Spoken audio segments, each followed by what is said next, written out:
Pemirsa, indeks harga saham gabungan hari ini bergerak cukup fluktuatif, sempat menguat tipis namun kembali melemah. Apa saja yang menjadi faktor mempengaruhi pergerakan IHSG dan bagaimana perkembangan harga komoditas hari ini? Kita akan segera bergabung dengan Jessica Wulandari langsung dari Studio Bursa Efek Indonesia. Jessica, setelah kemarin IHSG ditutup menguat 0,89%, Jessica, apa saja faktor yang mempengaruhi pergerakan indeks harga saham gabungan hari ini? Mercy dan pemirsa, indeks harga saham gabungan pada perdagangan pagi ini tadi sempat bergerak fluktuatif, namun saat ini perkembangannya sudah menguat 0,1%. Posisinya berada di level 6.940 dengan trading value atau nilai transaksi saat ini sudah mencapai 1,6 triliun. Mercy, kalau kita melihat pergerakan indeks harga saham gabungan pada pagi hari ini menguat dikarenakan sentimen fundamental, yaitu adanya rilis dari Bank Indonesia terkait cadangan devisa di dalam negeri pada bulan Januari tercatat meningkat dibandingkan Desember. Bulan Januari posisinya berada di level 139,4 miliar dolar Amerika Serikat, atau ini meningkat dibandingkan Desember yang posisinya berada di level 137,2 miliar dolar Amerika Serikat. Untuk peningkatan cadangan devisa sendiri, memang ini dipengaruhi beberapa sentimen. Yang pertama terkait dengan capital inflow, terutama pada surat berharga negara, kemudian ada penempatan devisa hasil ekspor, ini pada term deposit, dan juga penerbitan global bond pemerintah pada bulan Januari kemarin senilai 3 miliar dolar, dan ini cukup mempengaruhi adanya cadangan devisa di bulan Januari 2023. Selain itu, hari ini pergerakan indeks harga saham gabungan kalau kita lihat memang pergerakannya cukup fluktuatif dan saat ini sudah mengalami penipisan lagi untuk penguatannya hanya 0,04%, 0,06%. Ini disebabkan para investor yang masih wait and see karena hari ini akan ada rilis terkait indeks keyakinan konsumen. Untuk bulan Januari 2023 diprediksi akan ada kenaikan indeks keyakinan konsumen, namun kenaikannya diperkirakan hanya tipis, hanya 0,01 poin saja. Kalau bulan Desember posisinya berada di level 119,9, kemungkinan besar di bulan Januari nanti akan ada di kisaran 120 untuk indeks keyakinan konsumennya.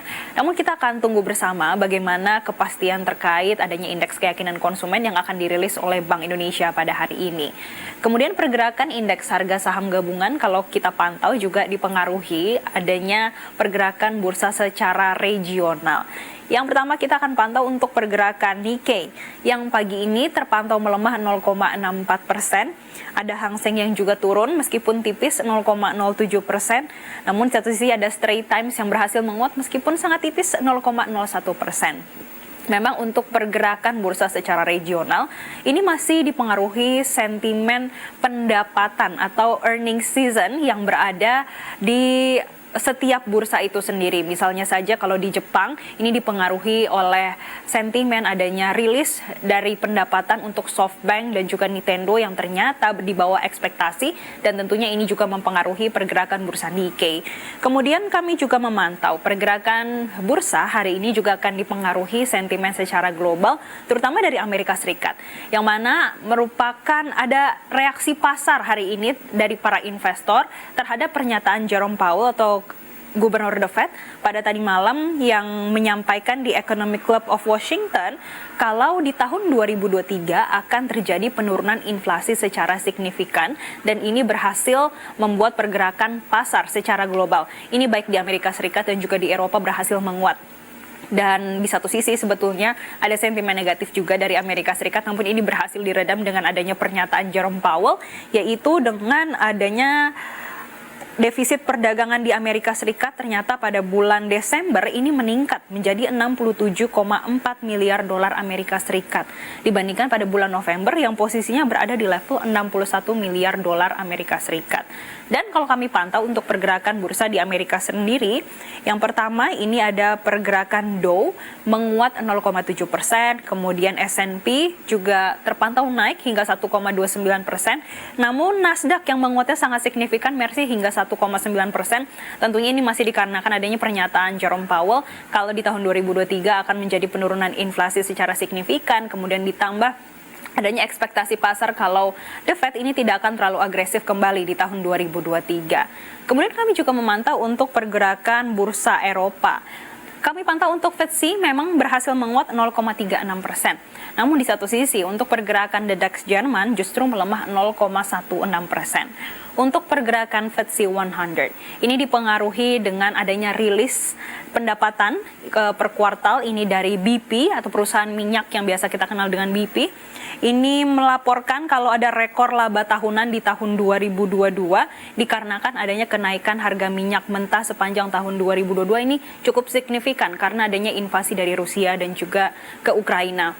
Sehingga ini mempengaruhi pergerakan bursa di Inggris. Sedangkan untuk The DAX Jerman ini terpantau melemah dikarenakan ada rilis produksi industri di Jerman ini turun menjadi 3,1% pada Desember 2022. Atau maksud kami penurunannya justru 3,1% pada Desember 2022 dan ini sangat signifikan penurunannya dibandingkan di bulan sebelumnya yang penurunannya hanya 0,4%. Dan inilah yang menyebabkan pergerakan bursa di Eropa pun bergerak cukup mix namun memang didominasi penguatan. Dan dengan adanya sentimen tadi dan terutama para investor yang masih wait and see pada indeks keyakinan konsumen pada hari ini, pergerakan indeks harga saham gabungan hari ini diprediksi akan ada di rentang 6.971 hingga 6.978. Merci. Ya, Jessica, bagaimana dengan perkembangan nilai tukar rupiah dan harga-harga komoditas hari ini? Mercy, kalau kami pantau untuk pergerakan nilai tukar rupiah pada pagi hari ini cukup berbeda dengan pergerakan indeks harga saham gabungan karena nilai tukar rupiah kembali melanjutkan pelemahannya. Kalau kemarin pelemahannya bisa mencapai 0,6%, kemudian di hari Senin mencapai 1%, pada pagi hari ini cukup tipis sebetulnya pelemahannya, hanya 0,01% di level 15.150. Sentimen yang mempengaruhi pergerakan nilai tukar rupiah ini adalah kalau ini bisa menjadi sentimen positif sebetulnya, yaitu Bank Indonesia yang merilis kalau cadangan devisa Indonesia pada bulan Januari posisinya di level 139,4 miliar dolar Amerika Serikat. Justru ternyata ini tidak sesuai ekspektasi pasar, dikarenakan adanya tambahan cadev ini hanya sekitar 3 miliar dolar Amerika Serikat, padahal pada bulan Januari pemerintah sudah menerbitkan adanya global bond nilainya mencapai 3 miliar dolar, ditambah dengan adanya capital inflow di pasar obligasi sekitar 3,6 miliar dolar Amerika Serikat. Dengan adanya realisasi cadangan devisa yang justru tidak sesuai ekspektasi, ini dikhawatirkan surplus trade balance akan lebih rendah di bulan Januari dan ini membebani pergerakan nilai tukar rupiah. Sehingga untuk pergerakan nilai tukar rupiah sepanjang hari ini akan ada di rentang 14.800 hingga 15.380 per dolar Amerika Serikat. Baik. Demikian, Mercy. Terima kasih Jessica Wulandari untuk laporan Anda langsung dari Studio Bursa Efek Indonesia. Selamat kembali bertugas.